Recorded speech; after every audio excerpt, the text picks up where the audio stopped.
Tangye Jindo Minde Bolwa Yin Doga Namda Jinla Jemrai Ram Guru Rana Mendala Busa Menda Sabon Sabarana Zamaya Zemye Namye Zabana Loye Chenda Cheda Chejon Temo Deba Yin Cheje Kolo Kolo Dhamma Chodang, Guru Pema Jung Ren, Budo Nani Jetu Yakatang, Rono Nani Jume Chong So, which is Tinjila Metai Chong. Yende Sanja Gunda Yamayang, Gadin Sanja Guna Labe Bel, Savela Meshala Soa De, Tauson Ruji, Dovara Chinje, Lo.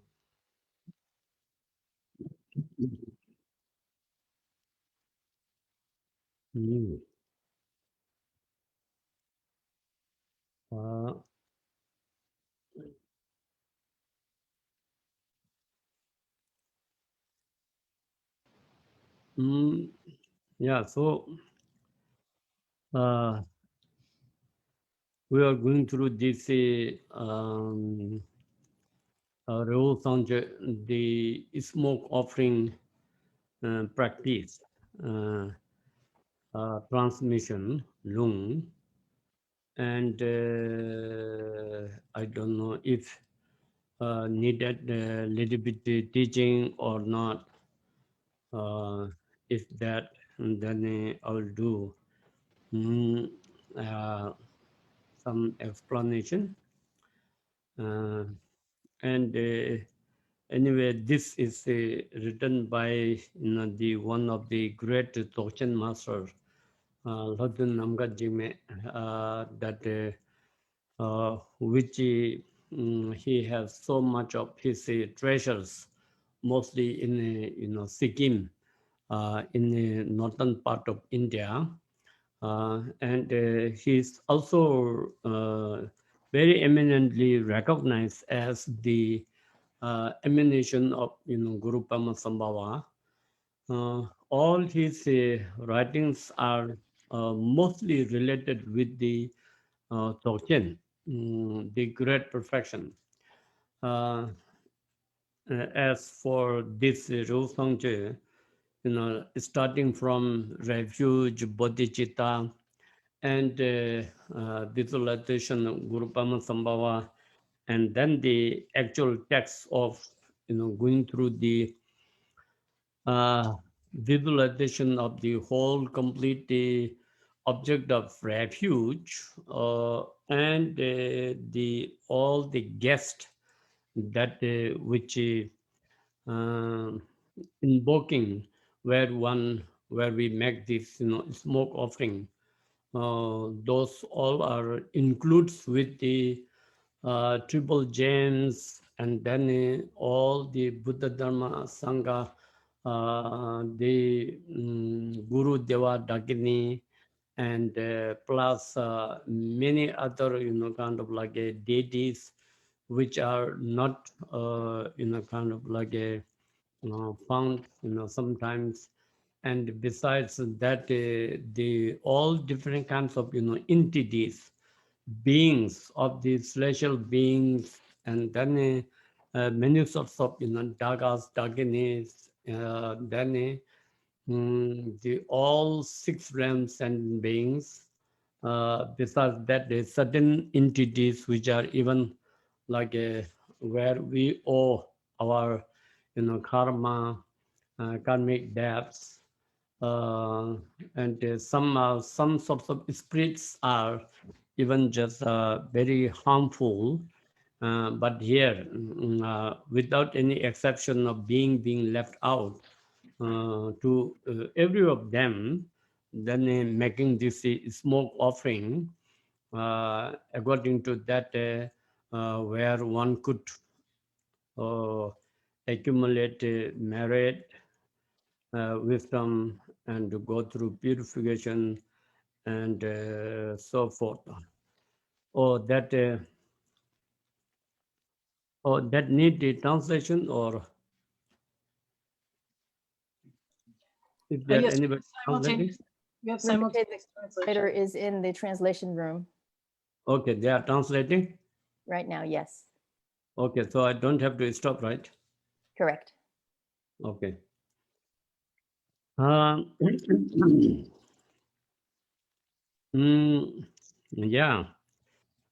So in that way, this is kind of like a Riwosang, what is called smoke offering, which means even though we make this in a fire, which is also called fire god, and the fire element. And as a fire element, it is the great Dagini, but as a fire god is their element, kind of god. And here just we visualize that making that smoke, where we offer all these mainly 5 desirable objects, but mostly mm, uh, sorts of kind of like a vegetarian, all sorts of grains, and then like some plants that which are also, there are certain plants you can offer, certain plants you cannot offer into the fire, and then so many other substances like sugars and grains, and honey and yogurts and all those kind of things.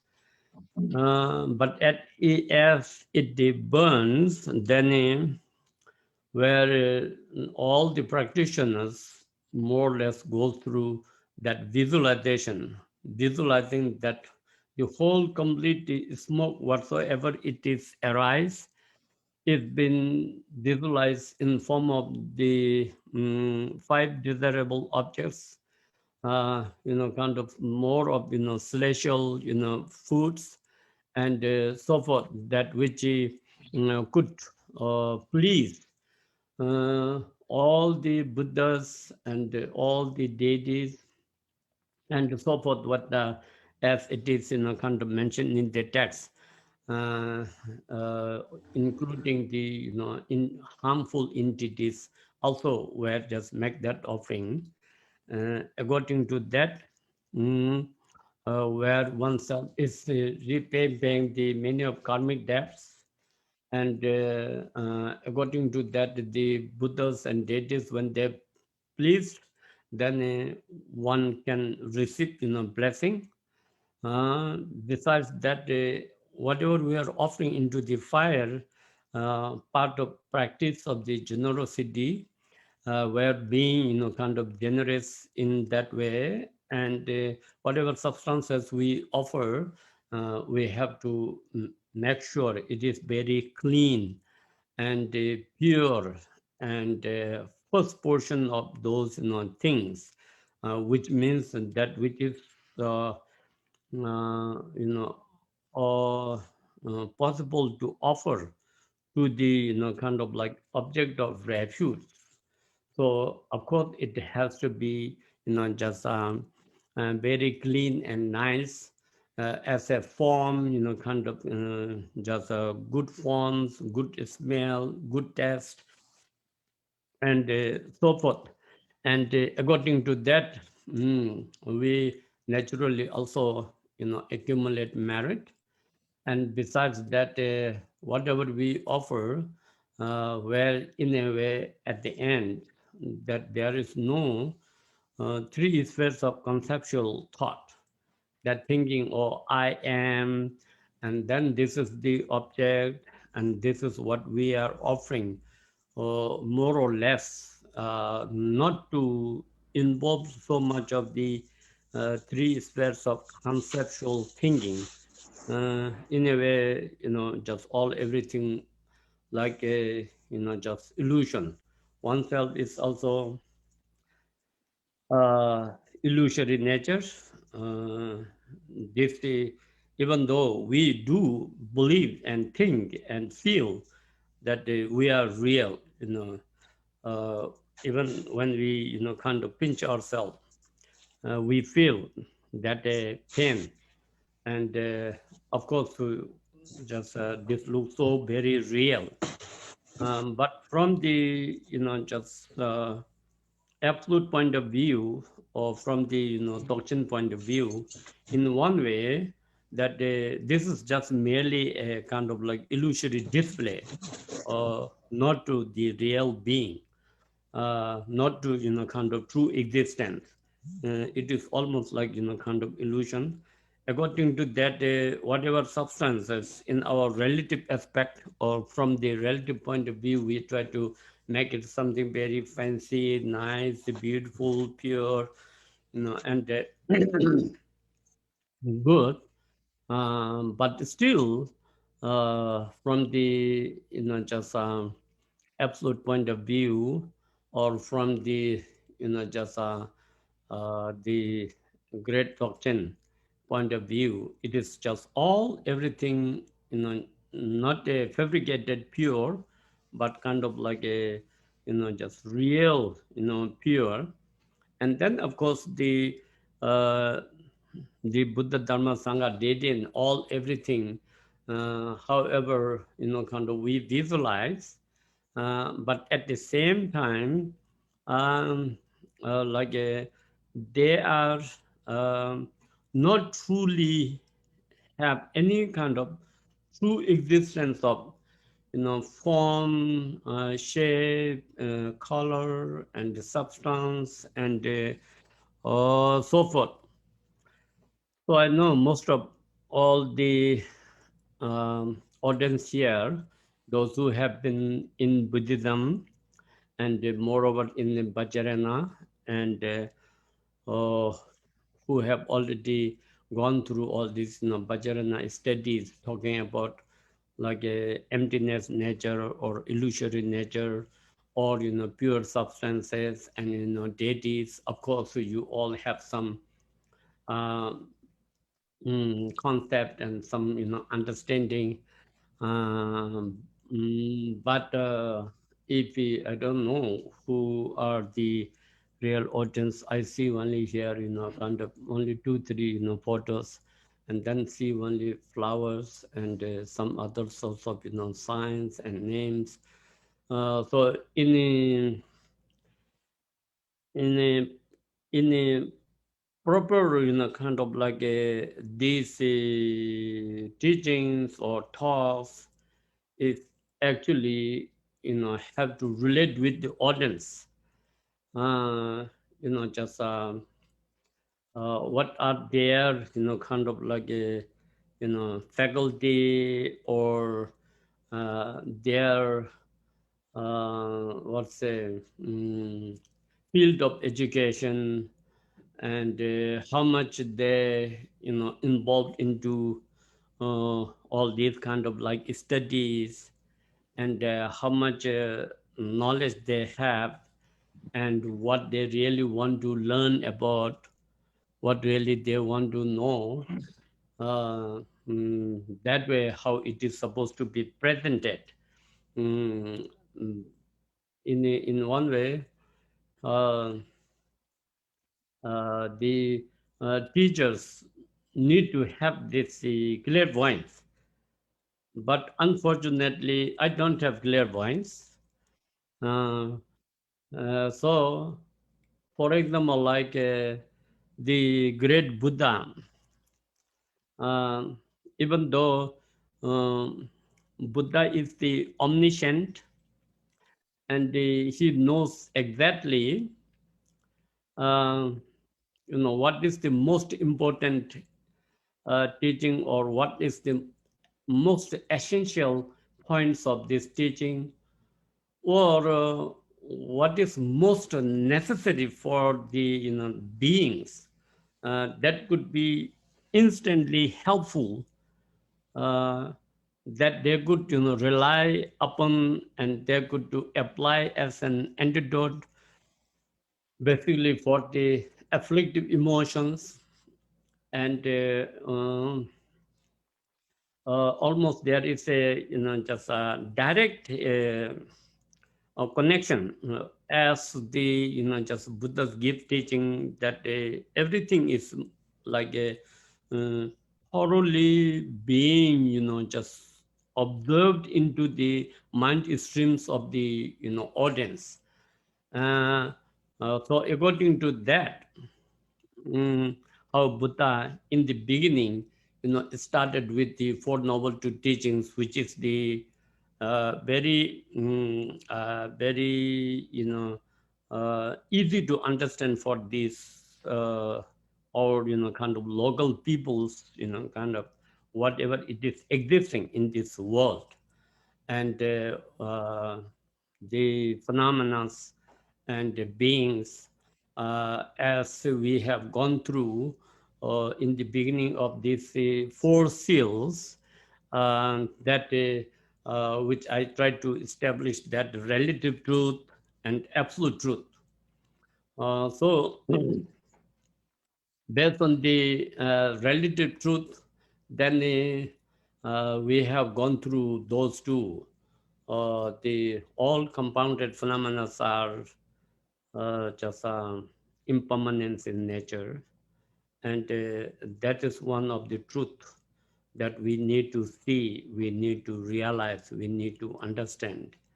And according to that, how we should, mm, relate with these, objects, and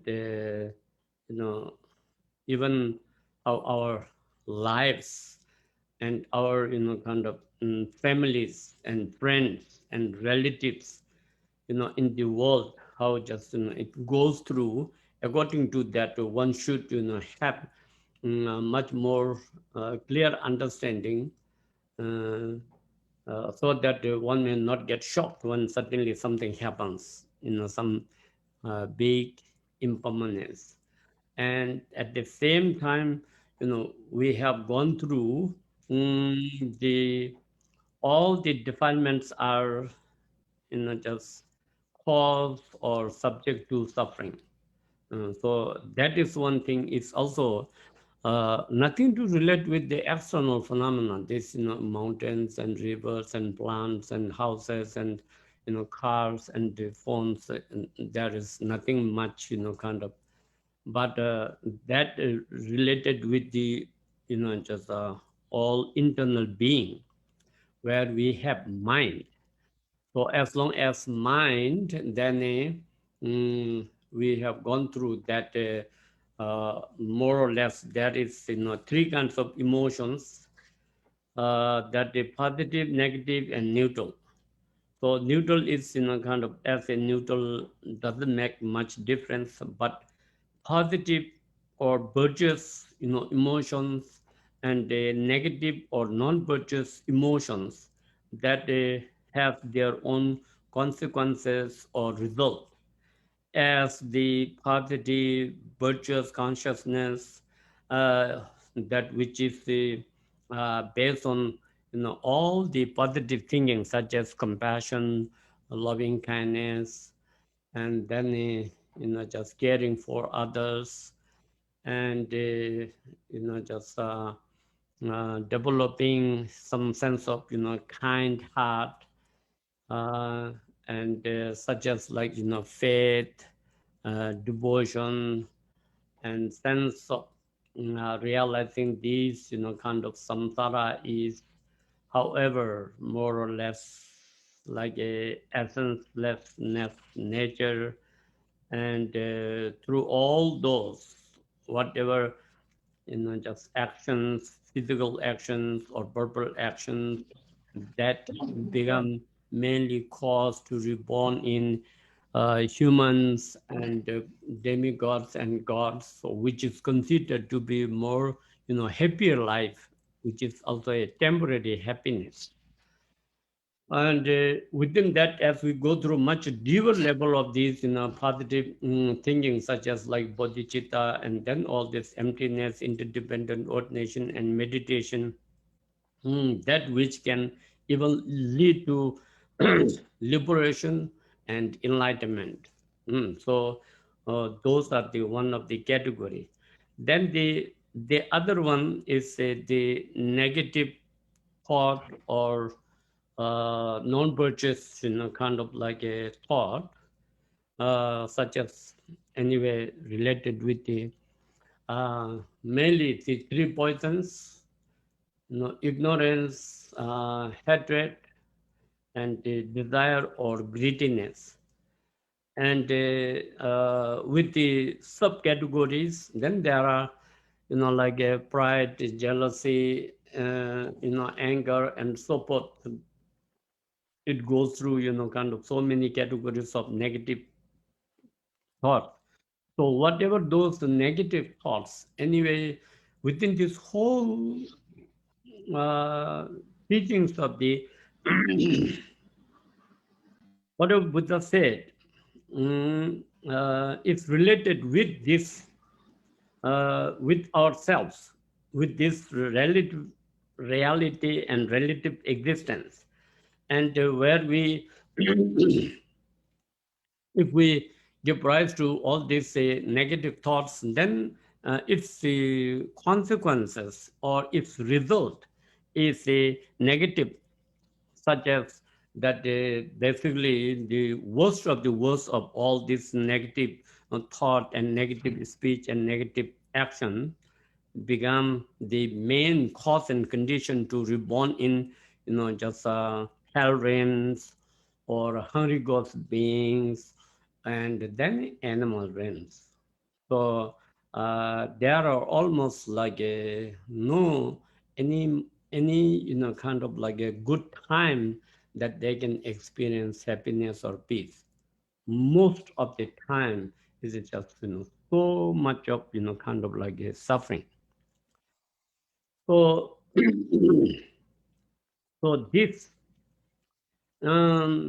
is actually just very important. Whether one believe in this whole explanation of law of karma or not, or whether they believe in next life or not. As I kind of like explained the last time, and also as you read, in many of these teachings, and as you can even examine yourself when you give rise to a kind of like a very negative thought, what it does to yourself and what it does to others and what it does to the kind of family. And when you give rise to a positive or virtuous thought, how you feel and how that kind of reaction with your family and so forth, these are to examine and do an experiment in our day-to-day lifetime, and according to that, if oneself is smart, clever, and have some intellectual, then just if one wants happiness, where one need to concentrate. If one don't want suffering and problems, where one need to concentrate. And according to that, what one need to accumulate and what one need to abandon. So that way, what it has been, kind of like explained, that the double level is the out of the four seals, the talking about emptiness and identitylessness. So these are both philosophical explanation. If one go through proper experiment, investigation with all these logical reasonings, study much deeper, there is a way one could believe 100%, and one could gain a great deal of wisdom, and because of that one will have a great deal of awakening an awakening in one's mind. Once one have these kind of like deeper understanding, through that your whole perception in relation with this phenomena, it will change how it perceives. And there are so many ways, or it is much easier to kind of like carry through into you into your life, whatsoever situations or problems or even excitements or anything whatsoever good or bad, just there is a way how your mind can be more relaxed and calm and not easily get agitated or frustrated or would not fall into just stress or depression or just worrying too much. All those things would not just happen because you are just kind of with this knowledge, with this understanding, your mind is open or awakened with its kind of like a nature, the true nature of the relative phenomena and true nature of the absolute phenomena, that which where one can see what is the relative reality and what is the absolute reality, and kind of so forth. Mm, um, and if one could fully concentrate it into this, positive thinking, virtuous thinking, and virtuous action, and getting more deeper into this, the whole complete path of even just like a Mahayana, all the time try to practice on compassion, uh, that never ever even thinking to harm any single sentient being. Plus where one have so much of sense of like a caring for all the living beings with just with the love and also the act of kindness. And when one just develop all those quality within one's being and go through more detail into this deeper understanding, and then finally receive specific instructions how to do proper practices, including meditation, where there is what is called shamatha meditation practice, which is the tranquility meditation. In one way, uh, through the meditation, it tranquilizes your mind. Means all sorts of these thoughts, concepts, emotions would not arise. Your mind would be much clearer and focused and concentrated, and you could gain some sort of freedom over your mind through this meditation, what is called shamatha meditation, the tranquility meditation. One experiences serenity, peaceful, and also very blissful, calm mind. No matter even the world is being uh, burned out there, or earthquakes happen, or kind of uh, big floods of water happen, like all those, but still that is the external whatsoever scary uh, disasters or destructions may happen, one's mind will be not disturbed and just keep clean, keep clear and calm. For example, the Shakyamuni Buddha, just in his loving kindness meditation, and try to focus on the absolute nature of phenomena, and through that he is almost attaining complete enlightenment.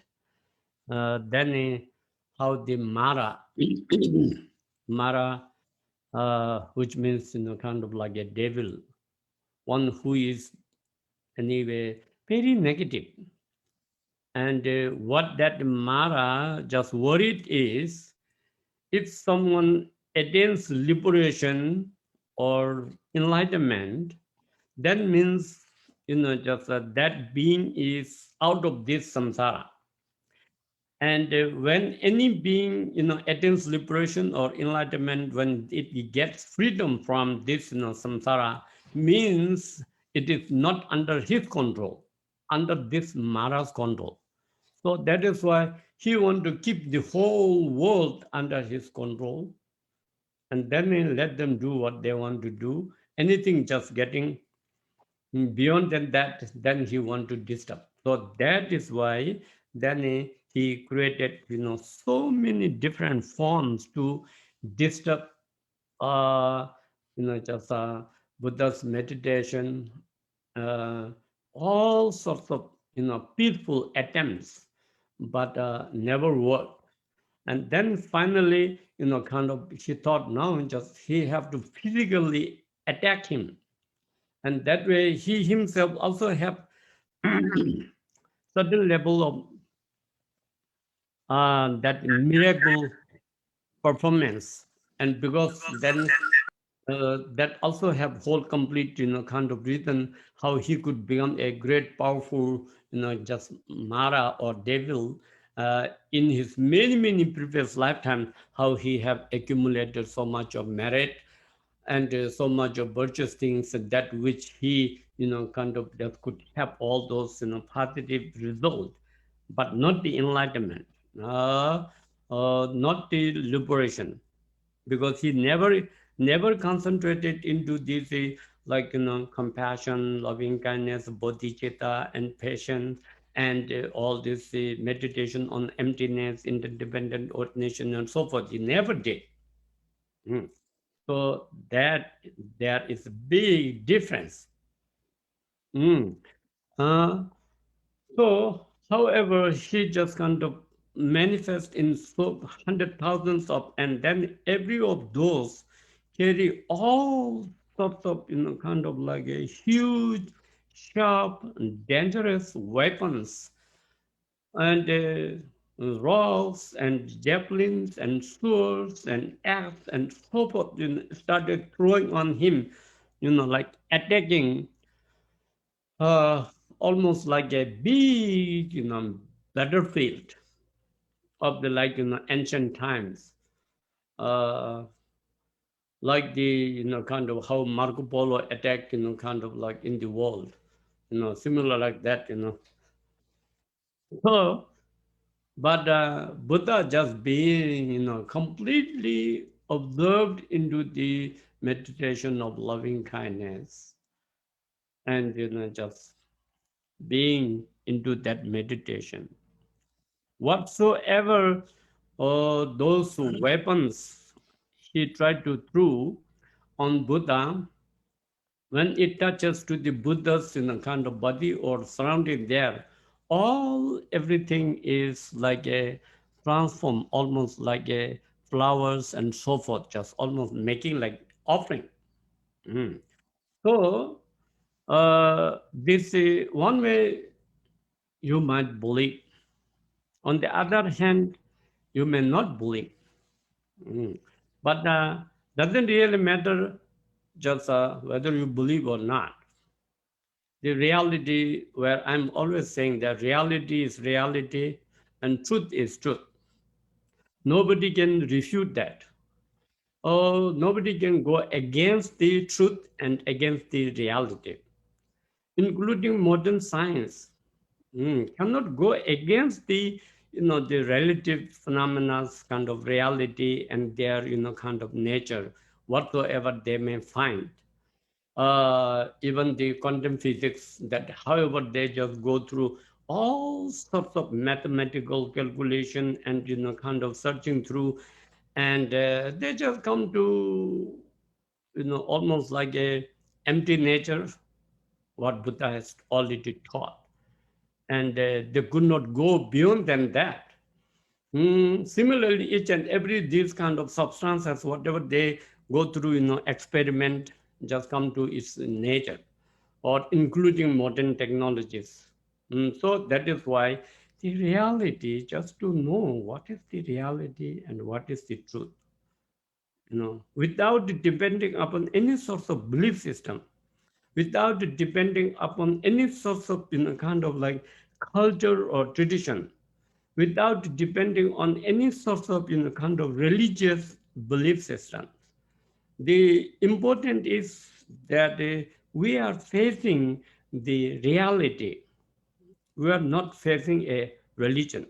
We are not facing a kind of like a the just aspects of what is being just kind of like taught, or what is being just taught to believe, and just we are not facing what one believes, because if one have the right belief in accordance with the reality and with the truth of this relative truth and absolute truth, you will just get it exactly according to that.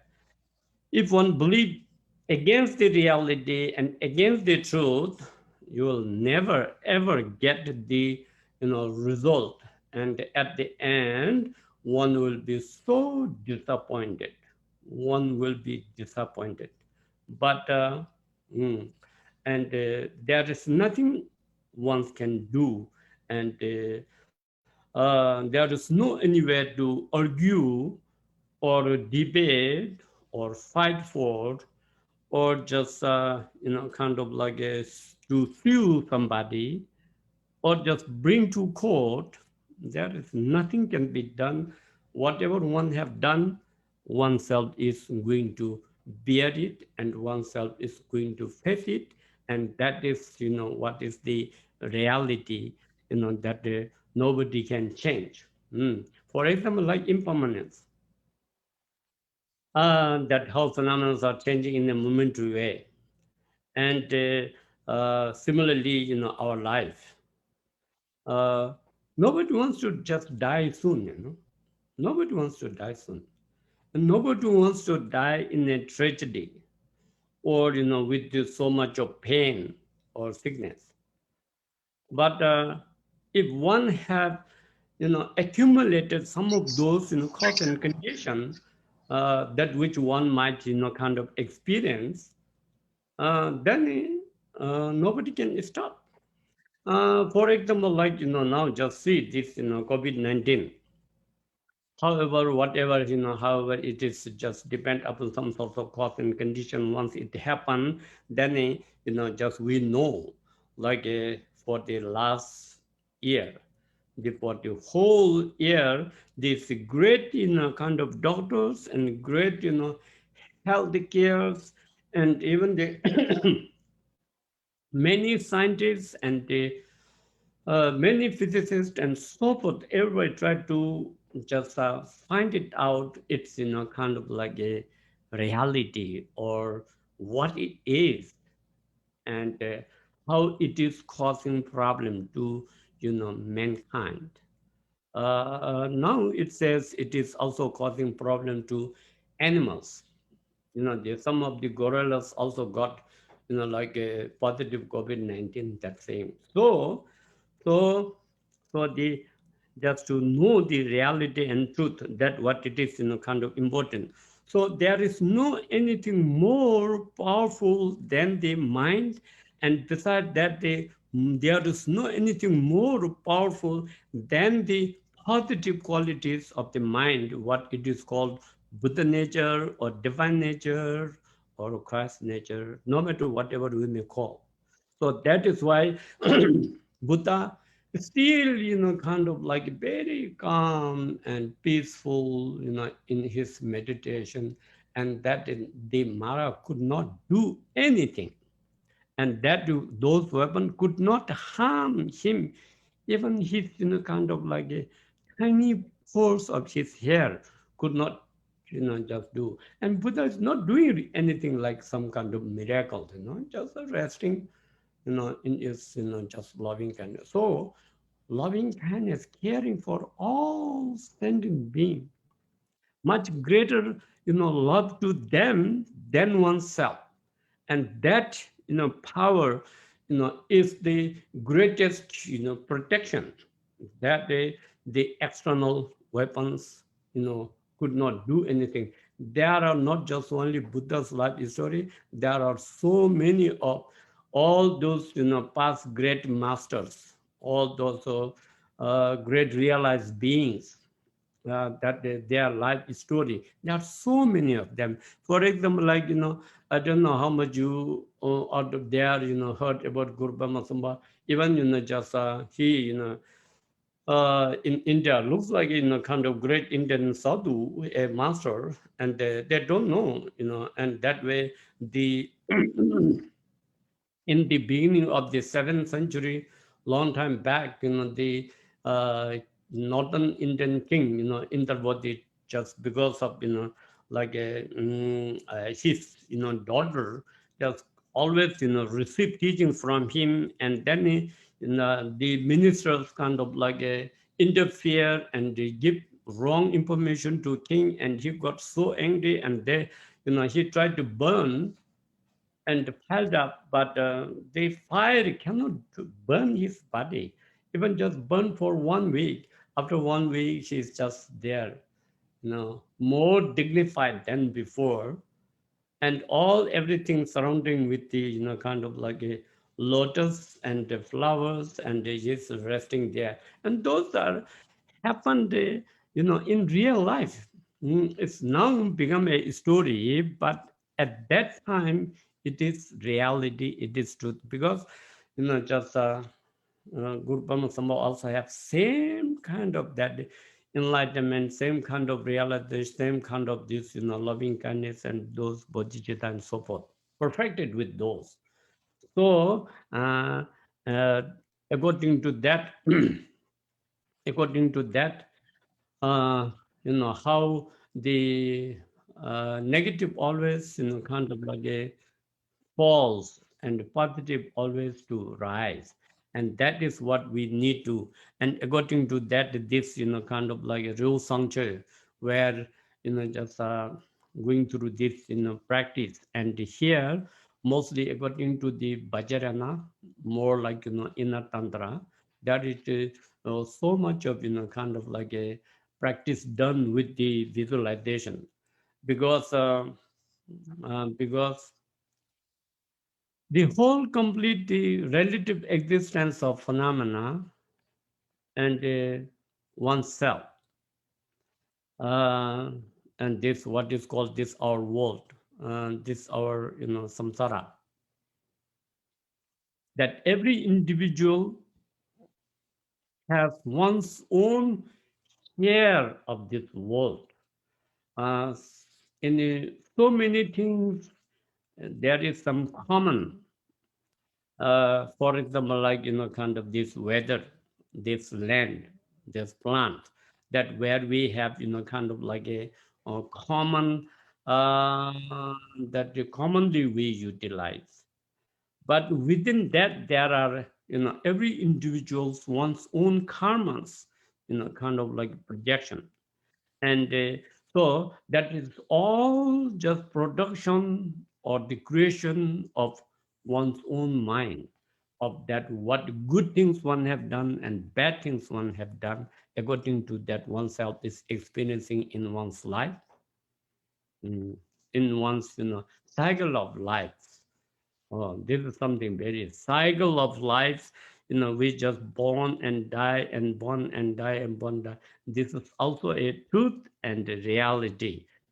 They say if one doesn't believe, better to study, better to kind of really investigate, find it out whether that is true or not.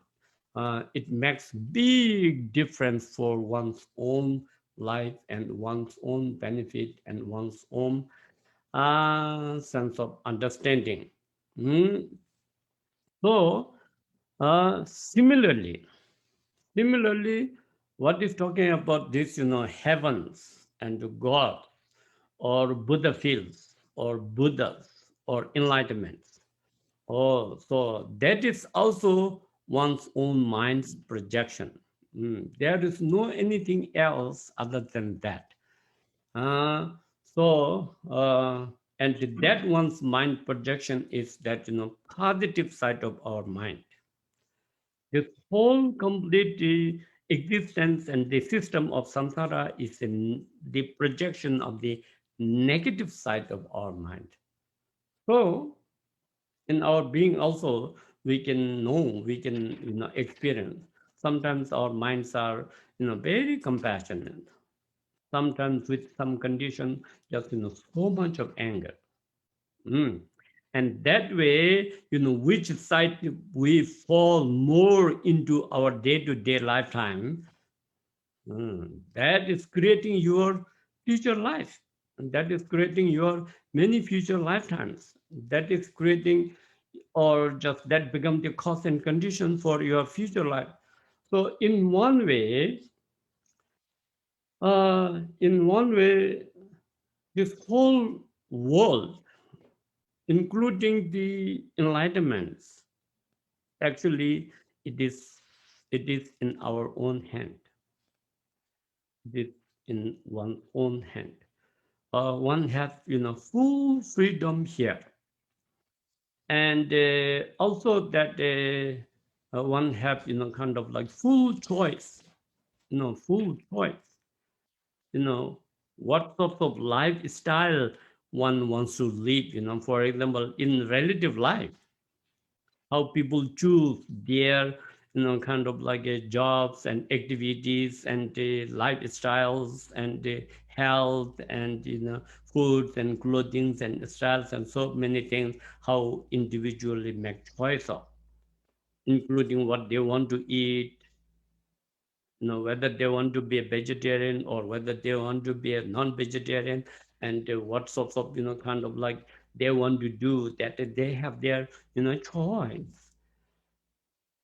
But whatever choice one have and whatever one wish is not necessarily will accomplish all the way in that way, unless you have that right cause and condition properly assembled, what you want to be, how you want to be. So similar like that, just in this whole complete teachings of the uh, Buddha Dharma explains that we have freedom, we have choice, we have our will of life, that what you want to be this lifetime, continuation to next lifetime, and all the way to what is called enlightenment or the just Buddhahood or not. So, so so this is the most crucial thing in reality. Actually, everybody should know this one. There is nothing much more to discover in the world. It goes on and on and on and on and on.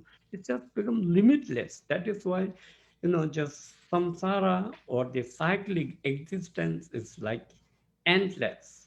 Mm. So, so with that, then just try to train all this, positive mind, positive mentality, positive mental attitude, that which one can, design one's life.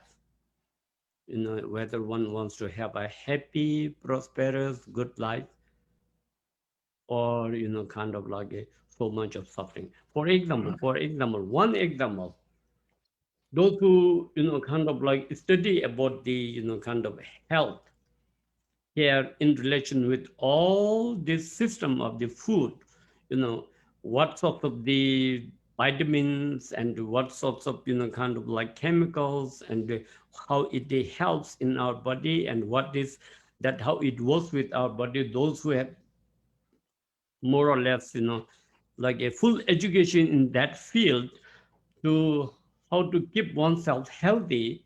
And if they just follow exactly in that way, definitely they could have a very healthy life and also long life, like 100 years, and then 105 years, or 116, 17 years, because that they, these foods and drinks and this whole system, whatever we just go through, we eat and drink, that just kind of like nurtures this our whole system, or it kills our system. It just goes through two things, nothing else.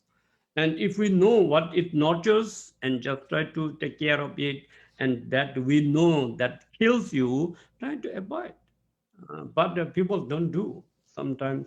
Even they know something that kills their system, but still they, kind of get so habituated and, just, with so much of craving for the taste, and that way how it, kind of falls into that side, and one could not, just like abandon and become just so addicted, and then kind of feels very difficult. Similar like that, that there is a way. If we want to have happy life, it's also in our hand, or peaceful life, and also liberated out of it, or even just attain enlightenment. It's right now in our hand.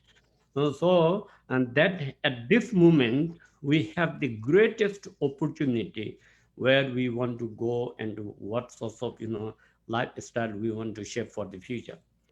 So according to that, then in the higher this Vajrayana teachings, that it is talking about our own primordial pure nature. So with the primordial pure nature, that according to Buddhism, that we are actually not no, not other than a like a pure being, as we have pure consciousness. When that pure consciousness is diluted with these kind of afflictive emotions and being obscured, then just we mess up that pure consciousness, and then kind of born like this, in this which we somehow could not just have that realization about that one's own pure consciousness or pure nature, or pure or primordial pure nature. One doesn't know. Mm. And then here just acting like a just be very very ordinary. So in the Vajrayana, it talks about the our primordial pure nature, which is not other than the kind of like a deity. So based on that, this yeah, great Dzogchen master uh, has written this Riwosang according to that view, and at the same time that just as I said earlier, through once our mind, how powerful it is. So as we go through all this visualization of pure things over and over and over and over, one day all everything transform into pure being. For example, in Vajrayana, there are daily practices. Mm. So when one concentrate, all the time, just oneself as a deity, and then there is the whole completely explanation and instruction to engage into practice as one go through it, over and over and over and over. One day one will be completely purified this ordinary body, speech, mind, and completely transformed into pure enlightened body, speech, mind. That what it happens because one's own primordial pure nature, or one's absolute nature, is that pure form. And the purpose and importance of meditation, that going through all these practices, uh, that also uh, that also I can give one example, that when one somehow like a meditate, meditate, all everything is like a space. So just a space, no any shape, colors and substance and characteristics of these phenomena, where one imagine everything is completely empty, space. And that way when one just kind of like concentrate into it, one's mind into that, And then just keep doing that meditation just over and over and over and over. After some time, one will completely experience that there is no more any kind of corporal, substantial phenomenon, tangible, anything. One will just really feel everything like space. Um, and that way, one's physical body also dissolves into like a non-existence. So merely that consciousness. So that consciousness or our mind does not have any kind of substance, no any substance. Something that which does not have any sort of substance, that does not have any specific characteristic at all. Something that which does not have that specific characteristic, it does not have any sorts of kind of, because there is no substance, so no any shape, but there no any shape, no any color, no any form, because it is gone beyond just substance. So it is something there which is very aware of, but not anything that one can just kind of like grasp or one can hold on to. But still it is clear. So that the consciousness, or that is the consciousness, or that is the mind, and that when it abides in its natural state, where no more kind of conceptual thinking arises, then that is one's kind of pure consciousness. Uh, that which one meditate uh, and they get used to it, and getting more familiarizing with that nature, then one day one could kind of like actualize that. So so with that day, then this text kind of like a practices. It has been anyway based on these sorts of understanding. It has been explained. So as explained earlier, just we all know we want to be a good guy. In reality, we all know we want to be a good guy. We don't want to be a bad, mean person. So whether we could be good or bad does not depend upon how we look, the external appearance. It is the mind. So when we have a very positive mind, or just positive quality, such as like every time talking compassion or loving kindness, or that bodhicitta,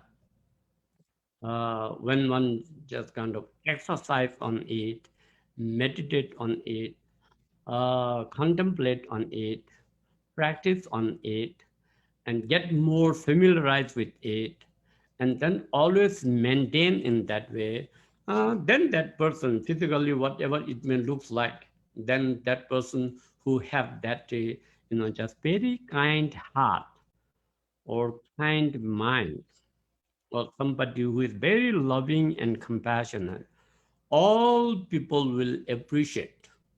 That is positive quality. Not just only all people, even the one's pet animals, even these tigers or leopards, scary animals also will appreciate and they like it, as that same example of that Buddha's meditating on loving kindness. So that is why in Buddhism always emphasize so much on, just we try to be a good guy, a good person by generating compassion, loving kindness, and bodhicitta, and so forth. Mm. It is emphasized. And how much that in Buddhism, how these kind of qualities are emphasized and then put into these instructions, and how much people kind of practice. In a similar way, in a reality, almost all the religious system, and no matter whoever they follow any kind of religion, but this in their people's mind, just still they have this quality, and there is no any difference whether you are actually a Buddhist or whether you are a kind of non-Buddhist, whether you are a believable or non-believable, but still in every being, including animals, birds, they also have some sense of, just loving kindness and caring for their children and so forth. So, but depending upon how much we exercise on this, quality. So that is why in Buddhism always say that, whatever we do in the beginning, try to generate compassion, loving kindness, and bodhicitta. That where you, have this intention, oh, I want to just, benefit and help all sentient beings. Every time just, kind of thinking in that way. And then not just only thinking, and then contemplating on it, and not only contemplating, but also you want to just practice in your day-to-day lifetime how you want to be a compassionate person, and how you want to be a kind person, how you want to be a loving person, and with that, how much knowledge, wisdom you want to gain. So that is why I'm also saying here, before we go through this transmission, you all generate this positive thinking of bodhicitta as you kind of like receive this transmission. So these the transmission, the every single words are from the Buddha, and from like Guru Patna Sambhava, and then from this great Dzogchen master, the great Dzogchen master Lhotsen Namgyal Jigme, not just only a great master, not just only a scholar, but highly realized, highly realized. So in that way, these words are coming. These words are coming from an enlightened being. So enlightened beings' words, and it's a subject, and it's a topic. Whatever it is said in it, it is the truth, and that is the kind of reality, and also like there is no single word of lying, no single word to deceive anybody, no single words to disappoint anybody. There is no single word to just harm any being. So that is the importance, and that is the quality of a just the qualified master, or qualified kind of beings, or realized master, or kind of like in our normal life, that saying, oh, this person is always very honest. People trust. So that is why just where we can trust and rely upon such kind of words, that which does not have any kind of like a fault, or kind of like a mistake. Then on the other hand, as Buddha said, kind of, you don't have to believe because Buddha said so. So here also I express, not just because of kind of what I know or what I understand, but it is because of what I receive from this kind of enlightened masters, kind of like a venerable masters, that what they have taught is kind of true. So for example, like myself, I know my mind that I have 100% trust and faith So that is why I believe. So I follow, and that is why whatever kind of possible that anybody could understand, I just try. So that way we need to learn and we need to understand, and then we need to practice. Without practice, also we cannot get just better, because the English proverb says, "Practice makes man perfect." Everything has to practice, and moreover these spiritual things have to practice and getting used to it. Okay, maybe I'm saying too much anyhow. These are the informations that important I thought, so I just share with you all. So anyhow, now generate bodhicitta, uh, that you want to help and benefit, and uh, not to kind of like consciously harm any being, want to be just to train as a kind person, loving person, and a noble person. With that intention, then now you can just uh, hear these words. First, we have this eight auspicious kind of verses. These are also very powerful in that way. No de nam da ran chen lu du be da shi ju ju shin na shu ba yi san jia chen dan jin de bo be do gu na chan da da ja da shi yo de me je we dan den den lu gu zhen be jin be ji de be dam ba gu lo gu ma jia jin do ba jin lu bo da wa da da be dan ne sim jen tham je la gun ta be be yi sim de be de ra ta be de ten dam te be da shi pe be wa ta wa shu ba jin la chan da lo uh, uh, prostration and paying homage to all the Tathagats, enlightened beings.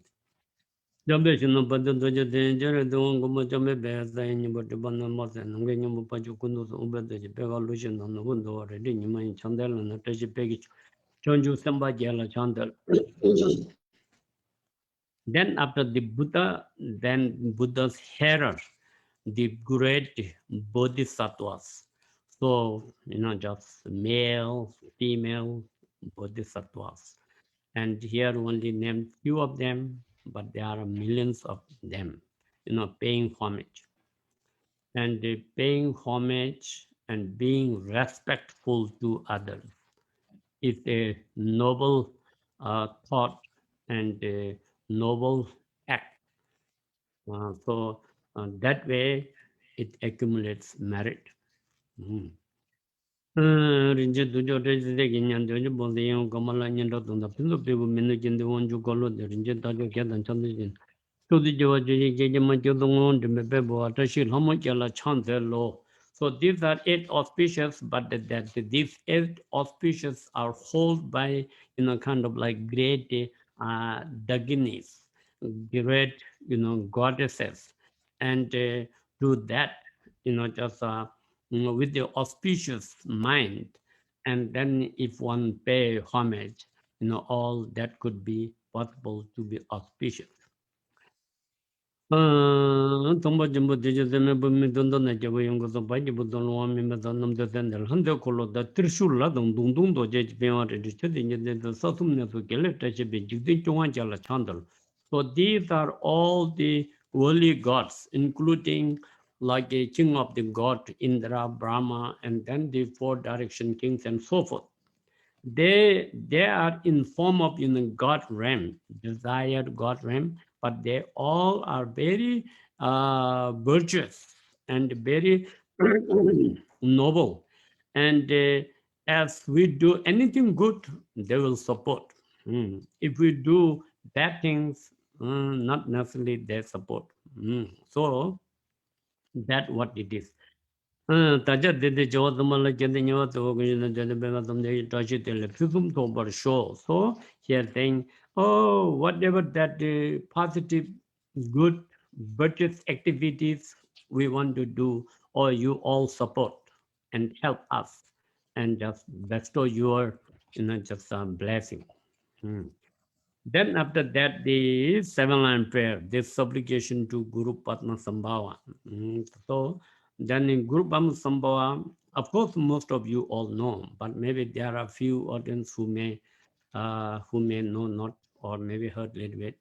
Anyway, it's emanation of Buddha Amitabha. In the according to the original history is about kind of like a 8 years later after the Shakyamuni Buddha's Mahaparinirvana, just a group Sambhava, instantaneous birth. But historically, his actual, kind of like a dharma activities, mostly in the, well known in the 7th century, from 7th, 8th century. So, however, that the Guru Brahma Sambhava as an enlightened being, that after just attaining complete enlightenment, including that the immortality, which means with the practice of Amitayu Buddha, deathlessness, that what it is, immortality. So in somehow, just immortality is a word that can find in the dictionary. Similar like impossible.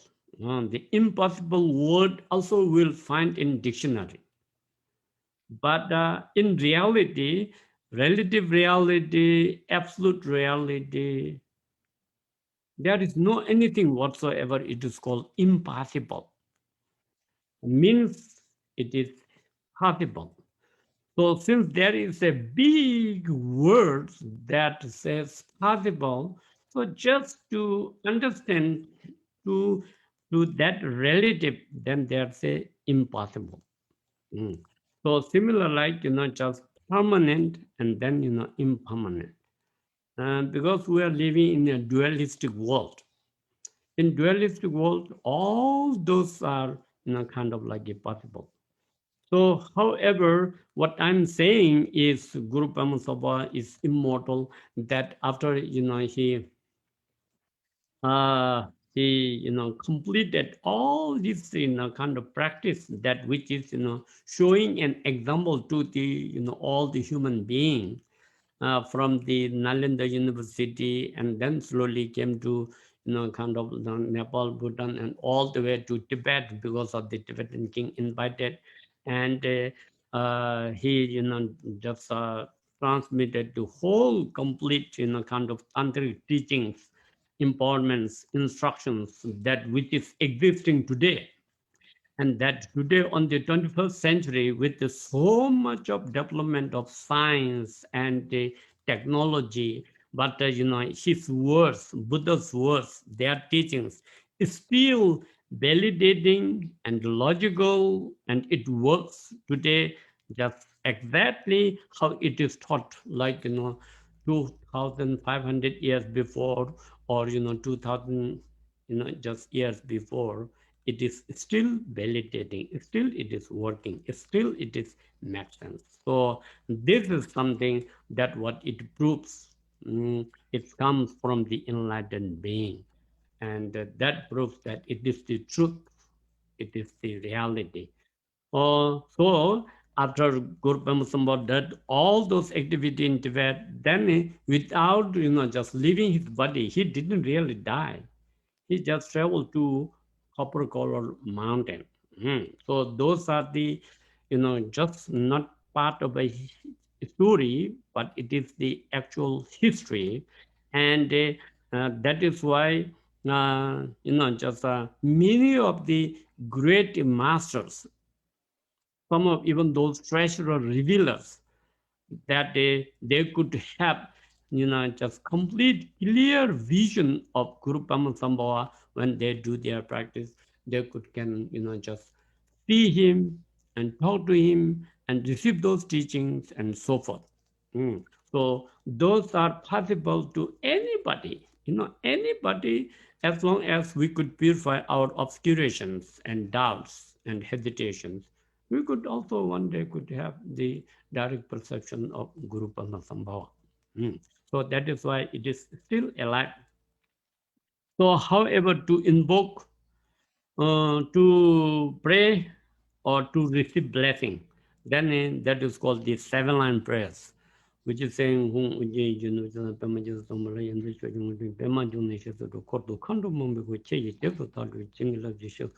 Guru Pema Siddhi Hung. So this is seven line prayer has a very wonderful commentary, means explanation by 19th century great master Lama Mipham called kind of White Lotus. So that has been already translated in English. In that there is the outer meaning of seven-line prayer, inner meaning of seven-line prayer, and secret meaning of seven-line prayer, and then according to the highest tantra, based on the kind of Dzogchen explanation. So seven-line prayer itself is a complete sutra tantra that which has a complete path. So it is powerful like that. In all our prayer sadhanas, every time what we do, this is Guru Padmasambhava, invoking the seven-line prayer. Then after that, here according to the Riwosang, the mountain smoke offering, which means, as I explained here, it's just not a smoke. Of course, when we burn things, smoke comes. But here, as a practitioner, we visualize all those pure substances and pure, kind of these five desirable objects, in a way, in a beautiful and pure and nice, and not just few pieces, like multiple, like filled up the whole space, and making that offering to all this kind of object. And just by that, this is all just the trick of mind. And when we have our mind just pure and clean and clear, and sense of being kind of like a generous, and sense of that letting go, a sense of kind of making that offering, that just sincerely you want to make offerings like in this way. And because of that mind training, that which kind of please the Buddhas and so forth, and according to that, it accumulates merit. So it's not the people just, oh, it's smoke offering, it's smoke offering. Just smoke is smoke, what else? So this is because of that visualization. So have to kind of understand much greater meaning than just merely saying smoke offering. So here, Kanyam Siji Jogunyum Joan in the Bemandanel, Chuguno Siji Jungudo, Gunzilla Jasu Chi. So this is very profound words. And also all everything condensed in kind of Guru Padmasambhava's, that enlightened body, speech, mind, that which consists of the whole complete objects of the kind of refuge, and not just only the object of refuge, but Guru Padmasambhava's kind of enlightened body, speech, mind is the condensed nature of whole complete samsara and nirvana. So everything is there. So at that point, there is no anything whatsoever. It is called samsara, something impure substance. No anything at all. And it's merely just in the sense of the existence of samsaric, just appearance as external world, internal living being, that as just almost like illusory. And then the all the enlightened Buddhas and Buddha fields, everything kind of like a condensed and represent by just Guru Padmasambhava. So as you go higher into these Vajrayana Adi Yoga teachings, that saying that the equality or sameness of samsara and nirvana, because in absolute reality, absolute point of view, there is no what is called samsara, something to be abandoned. It is not other than your negative aspect of mind, what it is projecting. It is looks like a negative, looks like ordinary, looks like kind of something to abandon. But once you realize it is all pure from its promoted, so that is the refuge. Then again, the second, after refuge, the second bodhicitta. So, Sanjay issue is a diligent and going to zoom down a good on soon to get tiller. So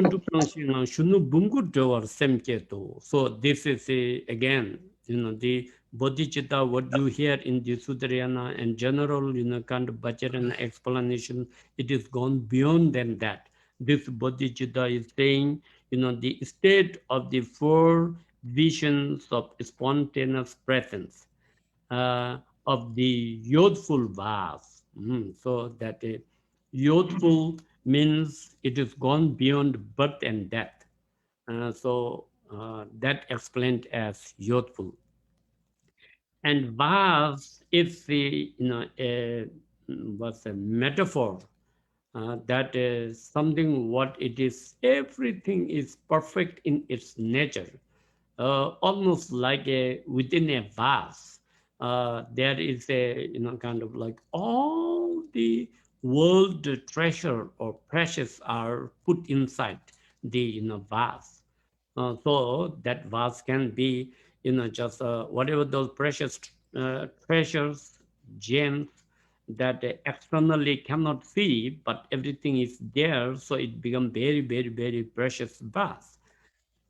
Similar like this youthful vase that in the beginning, then there is what is called youthful vase, and they have a lot of explanation. So, which means oneself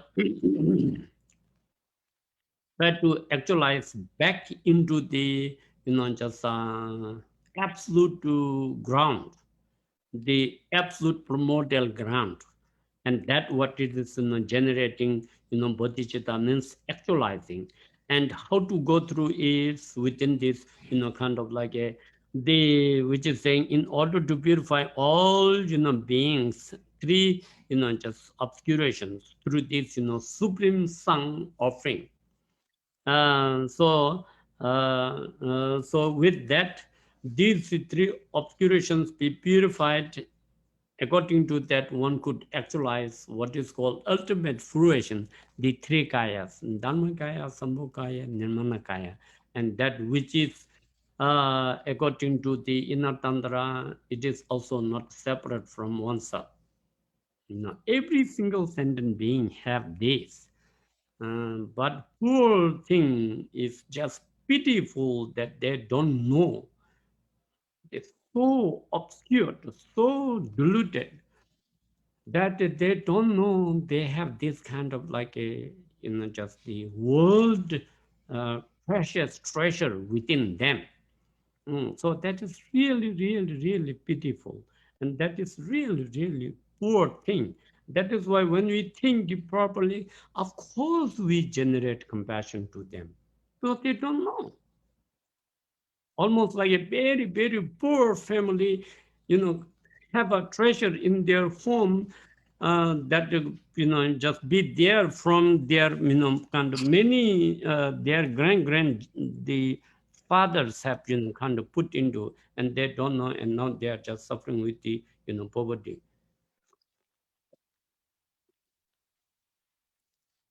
So someone who know that, of course they feel pitiful and just compassion. Anyhow, so through that which one can like accomplish, that is the bodhicitta. Then to accumulate more merit and wisdom, then there are called seven branches. Shri Majunuma Chandaching, Tunda de Jabba Kunde, Koranyang, the Nimulunda Jan, Lude Jimbaji, and Lundu Topachim, Songor Kor. korwa tonen tuba sowa dewe kosum mikda dewe padara ngo. So this all about the, kind of from the Dzogchen point of view. That and even reciting these and getting used to it. And when you read the translation and when you understand the meaning, when you feel it, it is all very joyful and blissful and positive. So these are things to educate more into in our lifetime, and that which is meaningful. One's life can be more meaningful. This precious human rebirth, which we are saying, just become meaningful, and the purpose of born as a human with this, precious opportunity, those, endowments, that become that serves its, purpose. Just so knowing all this. So these are not just only chanting. You need to read English and try to understand and then feel it. So it has so much, kind of deep meaning. Then after that, that which accumulate in the merit. Then finally coming to that, kind of like a higher level of practices of that, where oneself, generating in form of the, the Guru Padma Sambhava, the short, the story that which I, kind of mentioned, and you can learn more about it. And how that Guru Padma Sambhava, is also explained here. In one way, kada chuku yin la game tel pema tyon karma shindu de sembe simba to ji teba nam de ji ken dang cha je yong so to na samye tamin ni me jegun jube so konde kunji jibe chamburu jur. So the first line and the last line holds the complete meaning. So which is saying, kind of kata chukuyin lingam. So the primordial dharmakaya, which is the absolute truth. In Sanskrit it's called, dharma dhatu. Dharma dhatu is the source of everything. This whole complete existence of samsara, nirvana, the universe. As we know the example, like everything is happening within this space. If there is no this space, nothing would possible to be, kind of like exist. So the Dharma Dhatu, which is meant by emptiness, again, emptiness without any elaboration is the Dharma Dhatu, which is like this space, that which allows to happen or, kind of exist in anything. So it is just very, very, kind of like interesting how that whole complete cosmology that, just happening within the space, good things, bad things, movables and unmovables, and, just beings and enlightened beings and those, galaxies. And that goes on like, kind of where, just almost all tradition, culture, religious beliefs believe that there is also end of world. So there is also end of world. There is also beginning of world. That also not, once time it happened end of world and then, everything finish and no more exist. No, again it is going to start all over, and that goes on and on and on until you get liberated and attain that enlightenment. So, and that emptiness, that what all this allows is the space. Same like that emptiness. So Guru Padma Sambhava arises out of the unceasing absolute nature of that dharma dhatu or emptiness, that which allows to manifest, such as like the Guru Padma Sambhava with one face, two arms, and then, just with the enlightened signs of 30 and 32 and 80 major and minor signs that which appears how that happened in real life in the 7th 8th century the Guru Pamasambhava who came and that the Guru Pamasambhava's appearance itself is that saying like a non-dual of the whatever we visualize ourselves in form of Guru Pamasambhava and the wisdom being, one should know inseparable or non-dual as the just the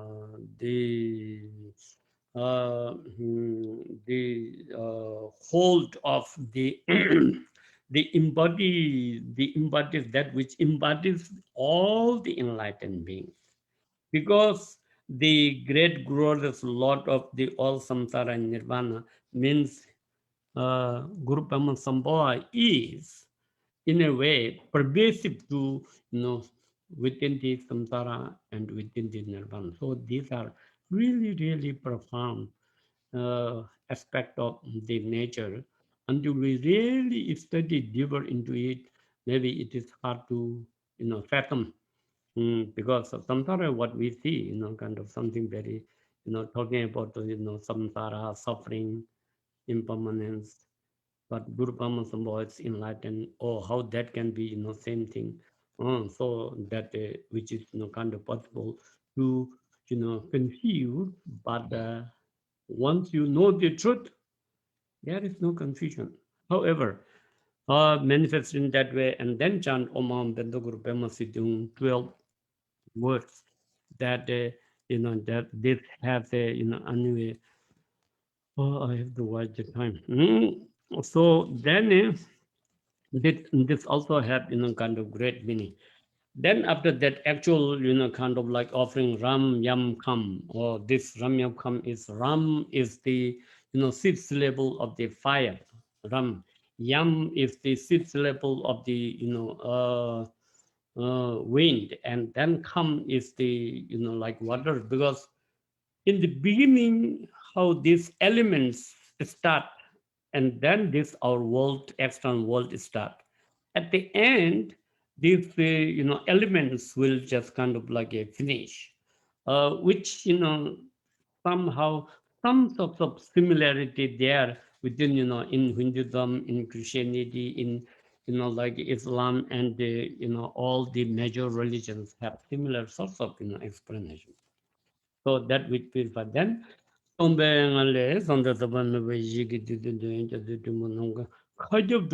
you. So that is how we, kind of visualize that the whole space is filled up with the sun offering substances with all those desirable objects.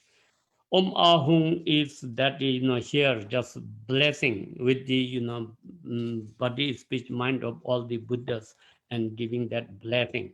Then nama sarvatata gata bhaya bhushamukbe savateka ungate savarana imagangana kam soha. This have those mudras, and this is called the mudra of treasure.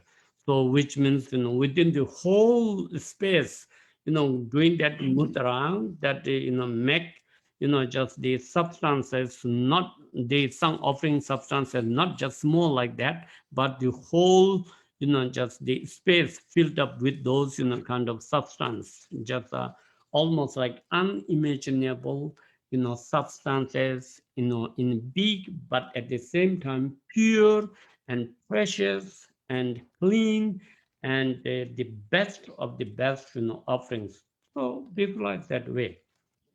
Then the actual chanting dum rinjana to dum me dum ne so jide de de go dum de na dum me dum ji de de chin la pe no de jiben de go tu ba de lama yitam daji chusung dang choju jo chung go chin ye dang dam ni shi da du len ja den cha ba da ji ne so gu xing. So that whatever negative we have done, that is also we express, and then here go through kind of purification to pay back all the karmic debts. Netum parchitum be jumbo dang milan tading and tatenya rik na tege marun chutu na tabo dang setan netung norge lencha chen ne tiv the nyon pushi much.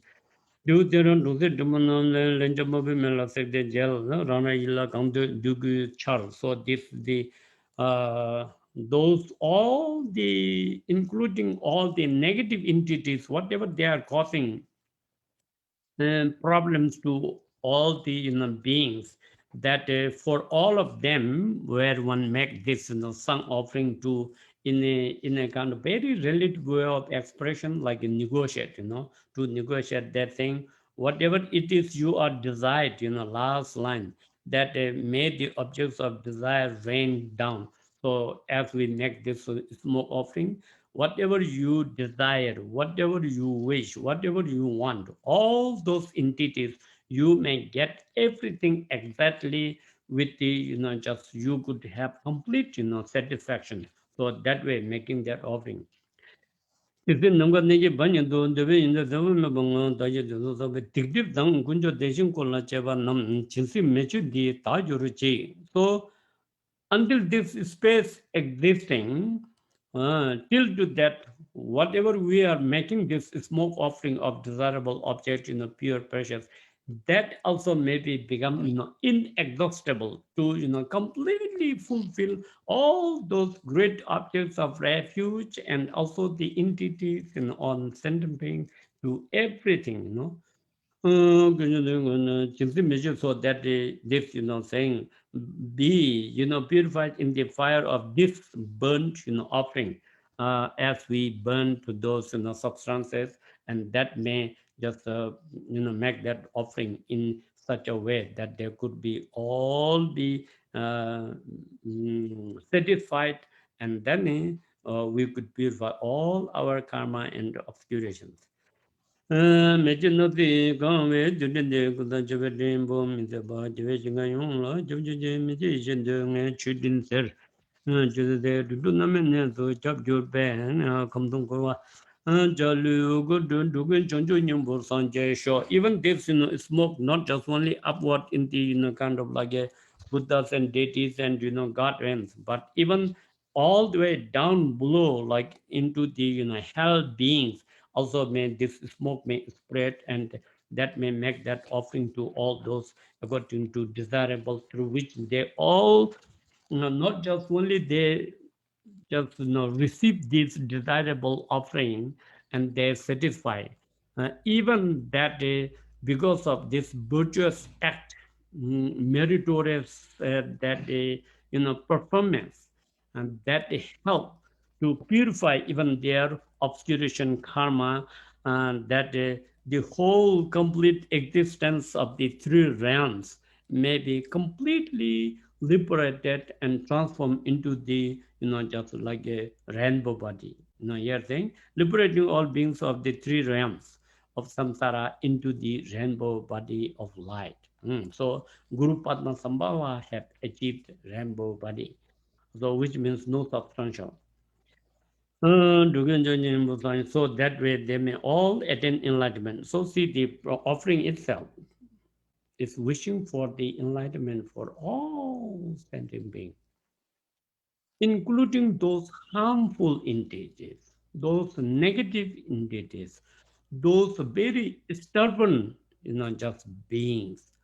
And no matter how many lifetimes they are maybe harmful to you, here you have just completely forgiven, and still you want them just to be liberated and, attain enlightenment. So if you think, just look into your mind, how great mind it is, how compassionate mind it is, how much of, sense of loving kindness one could have, who can not just only forgive every sort of harmful deeds to you, but at the same time, wishing for their welfare all the way to, attain enlightenment. So, big difference. So that way we have to understand all this teaching. Plus, then here again, Om Ahung here used to chant, Om Ahung, and then you were, when you are chanting Om Ahung, hundreds and thousands, and then at that time put that, substance in the fire, and as you put those, and then you started visualizing, and then, kind of like a feeling that you are making these, offerings. Then after that, oh, guzun doba ne je je do julun do zum nang se subana judi juan joy panang kang korwa nyang da tang me judi chu all everything transform into like samsara nirvana in form of a nectar and making that offering to actualize with the three guys. Tome dune dada inje do no the dundu juba yong long here you dedicate for them all the merit everything nothing left for oneself. Salon to be in the Tajin no Tongan Juba Pajagun and Minjungun San Tukin, Kayun Sun, no Shunum Bunga Tinsi Simber Show. Here again, one that's all may achieve that youthful bars in a completely enlightened. Courage of the Jumbutum with the Umipamato, Sanje Show, Bunga the Nat on the Sijimba. Kamajan there, send that the Dombaru, Tunin Jis and the Chin Kang, no Tikonda Toji, Wangishing. Ludo the Jivana said the Bulunganjilenja, Tamje Changjurchik. So here, all the karmic depths of from beginning lifetimes, whatever one wants to pay back, all sorts of karmic depths. Tata Jula Minatoloja. Mount Tibokolo Majuje, Soda Changsum Rinba Riba Dembai. These are the three vows of Patimosha vow, external, and both of the vow, the great beings, and then the Bajarana vow, all everything in form of deity. Dumjalava Sanga Dundiri, so the Moto Number Tolojan, the Trip the Mizong Tajuru Nemu Tunjavashi. So here, even one have tried to enter into this path and practice and whatever still because of ignorance, because of the habituated of giving rise to afflictive emotions, if any sorts of violations and breakages of these vows happen, one wants to be confess and wish to purify at this point as making all this kind of like offering and and according to that wishing that in this world there may be never ever have any of these kind of plagues, disease, sickness, and like famines, and no any more of just weapons, kind of like a disturbance, warfares, and so forth. This all may be pacified, saying, may the times of plague, famine, and warfare be pacified, or through this virtue, through this merit. Tami uzung zumando chende lama tenden parche do, be it a mejive thing do, solu jiven so jiva do, juba jimbo jetan chudu do, taja kane tami sheba do, na tamsi gongbe tudu niba do, so this is here reverse or rebel all the negative forces, whatever it is may be existing, rebel into just emptiness. Then also, if oneself accumulating this practice, then again chant, om. Then when one stop, then just conclusion, dedication part. Jawa jube nye jo je, tamje dudang gong jo je, rindu daba tim jo je, linja chogun chon jo je, no tonye yung to do jo je, timye paja ta jo je, tamba kunye tobash. Jimba jajan juba de ne, rowe dondo rangjung sanje sho, nganji jawa nam jima duwe, je sonan chimbe zhe juro je, jumbo kanda de ne la jo dan sa mwen de panam kwa jan rong. Igu nam la ta do jam je je ngin da dondo cholo cho para sho, jawan de, jawa gun sonan ishi to tenyo sonan ishi le chung, tamba kunye toba chung, beta tiwa ma gube. Yijin nurpu paksam shen samje rawa kongde ba samba dubeta shi sho. So these all dedication, aspiration prayer, and auspicious prayers that all everything could be auspicious and just perfected with everything at the end, that everything may transform into kind of completely enlightened beings.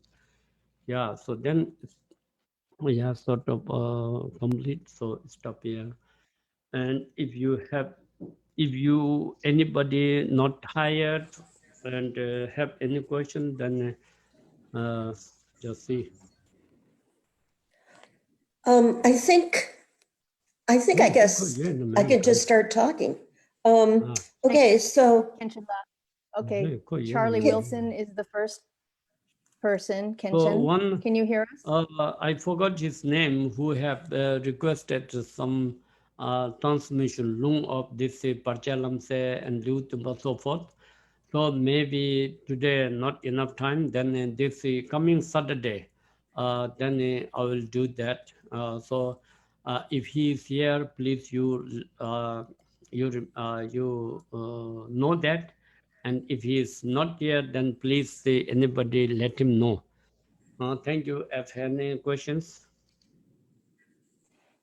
Thank you, Kenshin. Yes, we have a couple of questions. Can you hear me? Are you talking to me, Yuli? Not yet, Charlie. Hold on. Okay. Rinpoche, can you hear us? Anybody here? Hello? Rinpoche, can you hear me? We all are in emptiness. Yes. Rinpoche, can you hear me now? Yeah, now I hear. Thank you. You're We welcome. have a couple of questions, a few questions. Charlie Wilson is the first one. Okay. Charlie, go ahead and unmute yourself and stop the video. Okay. All right. Can you hear me, Kenshin? Yes, I hear you. Okay. In the practice, we dedicate, the merit to our guests of the phenomenal world. And you have told me frequently we can't change somebody's karma. So when we dedicate to our guests in the phenomenal world, what benefit do they get? Do they actually get a benefit? It is, like depending on that. In generally, it is true that whatever karma one have accumulated, it has to be ripened into oneself. There is no one that anybody can, kind of purify for, just us, or no one that they can take one's karma, or, just there is no way to exchange. But then here, as one do all this, kind of like virtuous, very virtuous, not just only virtuous and meritorious, but in a very higher and pure level. And with that, as one wish, then here, first of all, it helps to, just oneself to engage into the highest level of, kind of practices that which can be, very effective to gain, just realization or liberation as it accumulates the, most greatest level of merit and wisdom. And only that doing this, not necessarily immediately one could, kind of does something to change, but once one attain enlightenment, then same like how Shakyamuni Buddha attained enlightenment and how he have benefited, countless of those beings, and that is how it can just kind of does all those, purification for them. And then the other one possibility is that those who have, kind of like a very high level of, just realization, they could, if they have the perfect, kind of like karmic connection and so forth, that they would, kind of like try, but still it is not that, kind of like easy, or like not that, just 100% sure. Okay. Thank you, Kenshin. You're welcome. Okay, Kenshin Lam. Yes. The next question is from Pema Yang Chen, Mm. Rochelle Loy. Rochelle, can you unmute and start your video? Yes. Good day. Thank you, Kenshin, for all your teaching. All your compassion. I would like to request Kenshin that we can do a prayer for my mother who has just admitted to the hospital today. She had a she had a fall and her head is very serious now in the hospital. Yeah, of course, we can dedicate this merit, for her to, just to receive this, merit and virtue to help her to, cure and just to survival and at the same time to lessen those, suffering and pain and, so forth. At the same time, we'll also can do, kind of like a prayers, but still, like how, for example, like right now, how you feel your present mother, kind of end up in the hospital and suffering, how much you kind of feel that you want to do anything for her.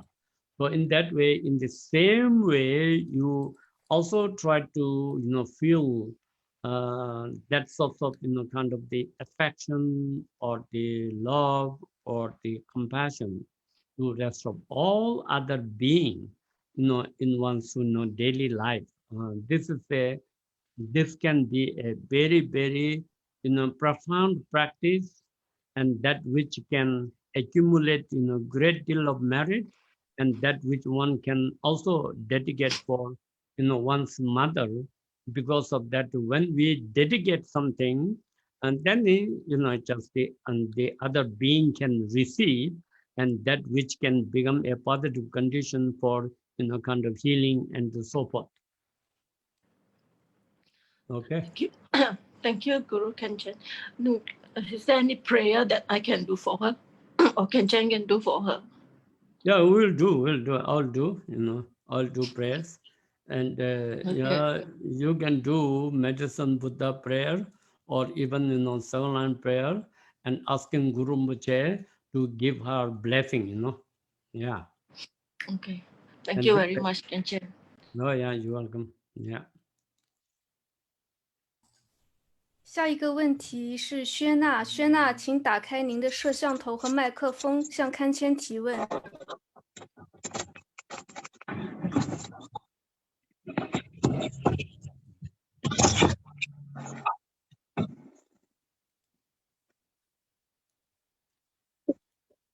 Yeah, translation. She's asking the practitioner to turn on. So she's not able to turn on her camera and microphone. So I will ask on her behalf. She's Okay. asking, once someone started to do smoke offering, should they continue to do every day? If for some reasons they have to stop for 1 day or two, is there any faults related to that? 烟供开始后每天都要坚持做吗？如果中间有事间断有过失吗？ Thank you, Kanchen. Yes, this is like a small offering. If one can do, just every day, it is very good because all these practices we are supposed to do every day to, accumulate and to familiarize and to become more powerful and more effective and more realistic. For that, they have to do every day. But there is nothing to worry in case one could not do 1 day or 2 days, nothing. There will be no any disturbance or no any, just harm will, kind of like happen. Nothing you have to worry. Mostly people just kind of like become too superstitious, or if this offering, if I do 1 day miss, or then maybe they get upset or something about, no, this will not happen, like that. The problem is one start doing some practice and then, maybe sometimes forget or sometimes busy, could not do it. And then that may become bad habit. Oh, no, I didn't do before. No. And then that way, sometimes they may, kind of keep doing it because the negative side will, push So not to happen that is more important. When one have time, just sincerely do every day, and sometimes could not do, just nothing to worry at all.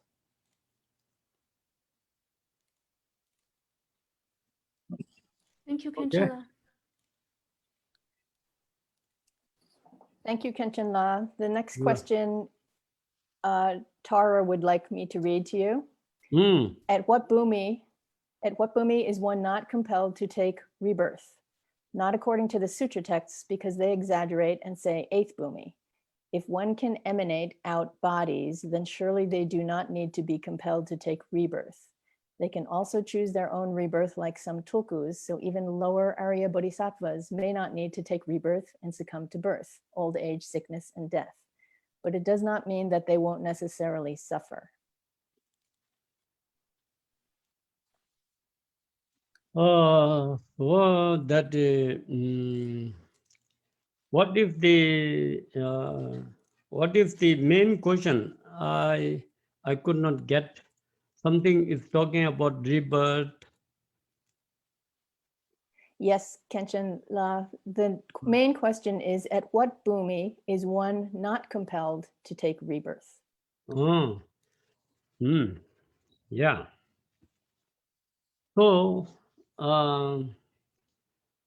the continuation of having rebirth is this our mind, and the mind that of these all the afflictive emotions, and then accumulating karma through verbally and physically. So what Buddha said in the first Four Noble Truth teaching is the cause of suffering and cause of getting rebirth is afflictive emotions and karma. So as long as we have not to purify this afflictive emotion and karma, then we'll continuously reborn. So when we will stop getting rebirth into this, kind of like a, in samsara, is when we purify the afflictive emotion, all the afflictive emotion obscuration, we purify completely. And when this afflictive emotion, the mental afflictive emotion is no more there, then there will be no more karma. So when there is no cause and condition to reborn, such as like these negative emotions and the karma, that will stop that to reborn in a samsara for such as the arhats, that just understanding the meaning of the Four Noble Truth, and basically having the realization of the selflessness, which means realizing the emptiness nature of the self or the ego. And when there is no more ego, then there is no more, just afflictive emotions arising. And when there is no more afflictive emotions arising, there is no more accumulating karma. Then, just they, just what say, they attain nirvana, the cessation of this obscuration, then they attain nirvana. And plus that, the based on the kind of like a bodhisattvas, that from bodhisattva enter into five paths. So first two path of accumulation and path of application, these two paths. Even the bodhisattvas, or kind of like anybody on, while they are on these two paths, they are born unindependently because of their karma and afflictive emotions. That is almost like a similar like ordinary being, but that they are very special because they already enter into the Mayana path.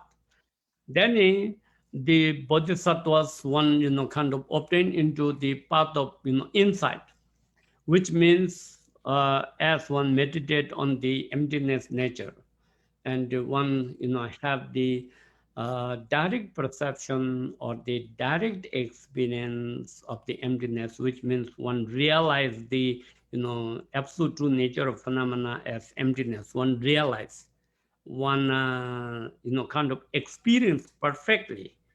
And at that point, then they kind of purify all the coarse level of the afflictive emotions, but still they have subtle level of the afflictive emotions and the habitual tendency of the afflictive emotions.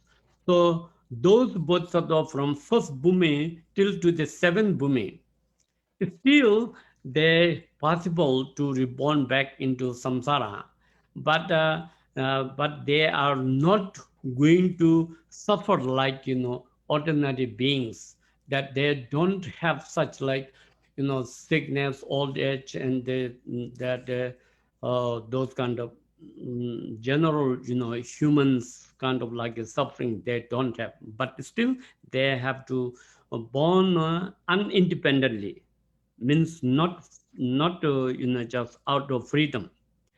So after eighth bhumi, then they completely purify the afflictive emotion and no more karma accumulate.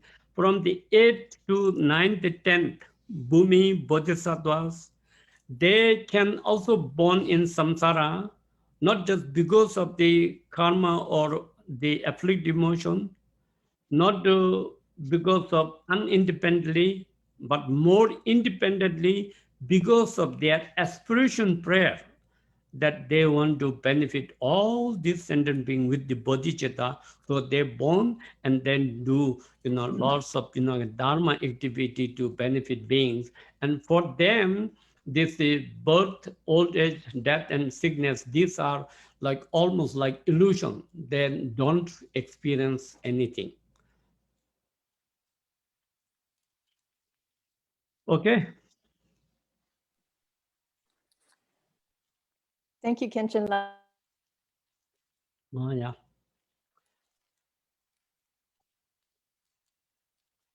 Okay. Any more question? Go ahead. Kenshin La, thank you. Oh, Can you hear are, me? Yeah, I can hear. Okay, I'm sorry about that. There are two more questions that I can see. Okay. This is from Alexis. Her Oh, question yeah. is, what are the 8 fears and 16 lesser fears?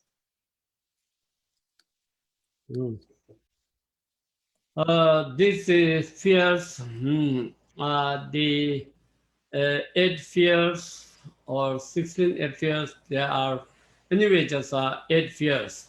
That the root is based on this afflict emotions because of hatred, anger, desire, pride, and because of that, then the kind of like external kind of fear, that four is in relation with the four elements, for such as like the disaster of four elements, where kind of like people can lose their karma, and that how much fear is there. And then just the other four fields as like kind of the animals, such as like kind of very scary tiger and leopards, those kind of like a animals, that which is just anybody kind of have fear, that they may like poisonous snakes, similar like now pandemic fears, those are in one kind of category. Then others like in ancient time, that the king's punishment, because of the king being very powerful, and then like a punishment like sentence to death, so forth, which is also in modern world, even though there is no king, but there are other just what's a punishment, or kind of like what they have to kind of face, and so forth. that some are like that they may end up with the certain kind of like including like a, prisoning uh, and so forth. Those are the basically 8 major, and then the rest of all anyway is kind of like a subdivisions of those kind of like 8 fears. That mostly explained in the Tara practice and also in other many prayers.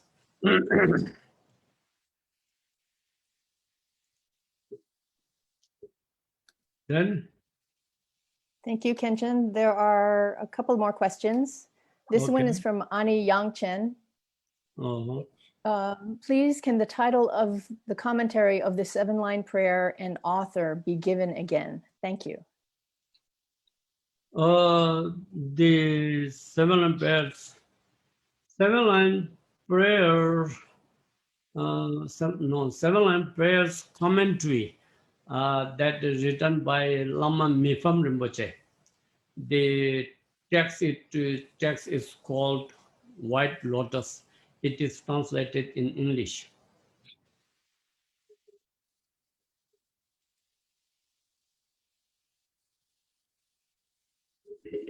And then question, Kenshin, our last question, Shuri will translate. Next question is when is a good time to do smoke offering during the day? Thank you, Kenshin. Oh. During the day, actually it is good in the morning. Mostly in the morning, it is good. Yeah. Thank you. You're welcome. Okay. Thank you so much, Rinpoche. Can you hear me? Yeah. Thank you so much for joining us. I think I can speak with everyone who has joined on Zoom and Facebook that we're all so very grateful for your wisdom and compassion and that you took this time to teach us. We would like to offer you a Zoom kata.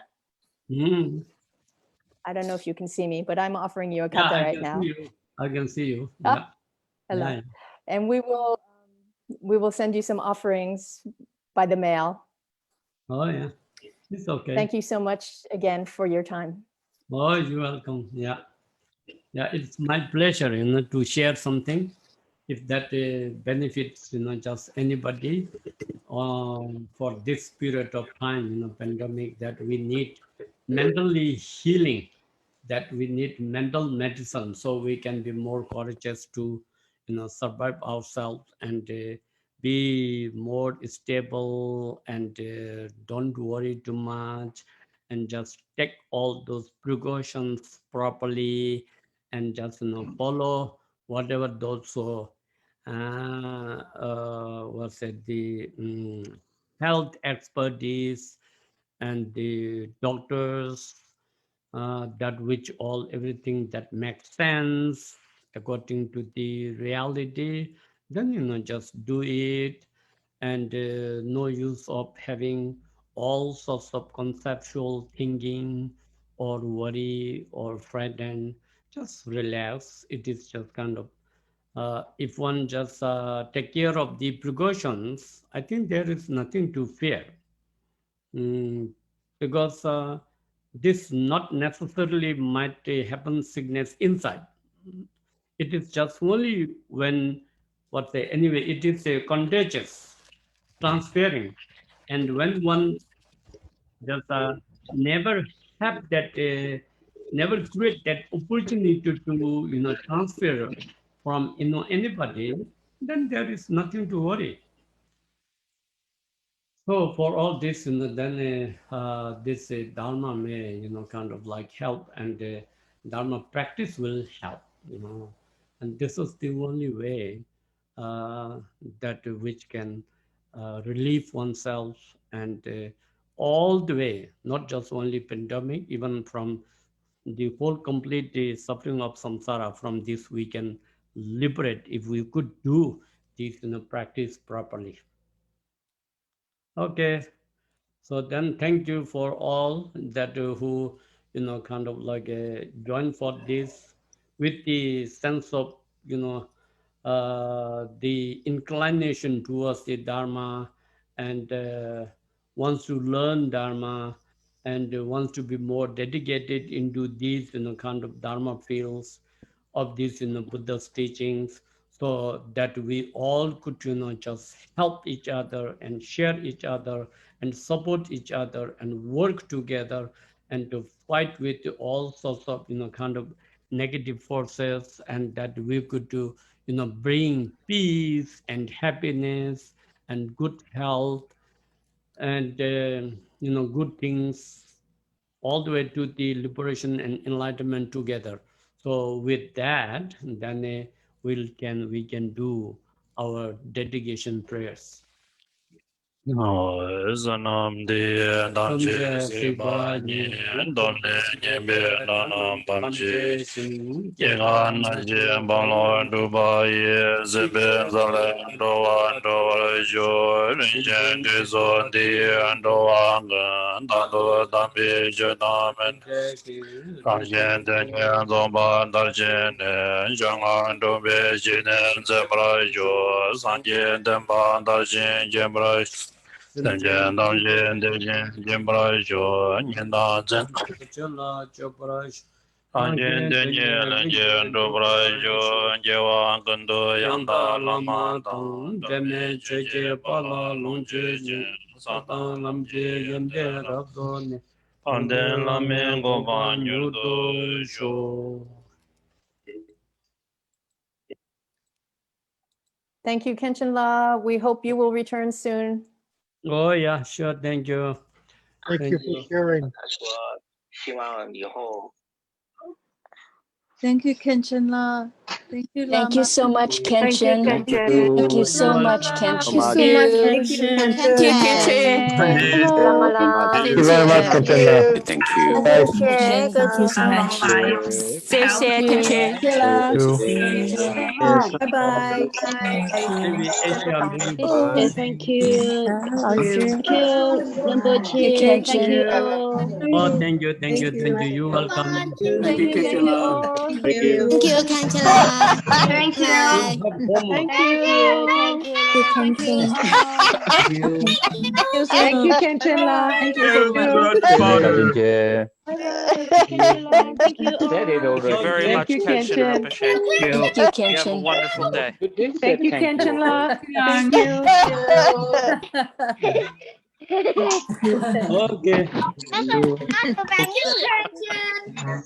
Okay. Okay. Now, monkey. Okay.